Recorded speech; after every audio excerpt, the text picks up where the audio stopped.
Welcome to Kenton's videos. Enjoy the video. You're ready, make sure Location Services is on and you're signed into your Apple ID so favorites sync. Open Apple Maps and tap the search field, type the address or place name.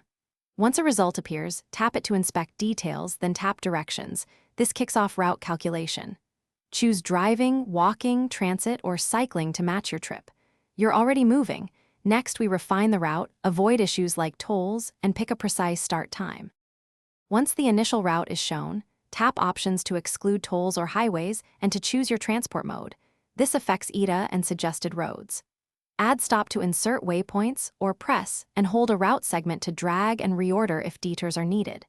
Make sure to preview turn-by-turn directions and enable lane guidance for tricky junctions. Use 3D view to visualize complex intersections. These details save time and prevent misturns, especially on unfamiliar roads. Tap Go to start voice-guided navigation and follow turn-by-turn prompts. Make sure volume and spoken directions are enabled.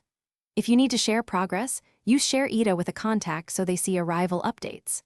When you arrive, tap End or Stop to finish navigation and remove the active route. If Maps can't calculate or reroutes incorrectly, toggle Location Services off/on, switch between Wi-Fi and cellular data, or restart the app. These quick fixes resolve most live routing errors. Thanks for watching. Consider subscribing if we helped you.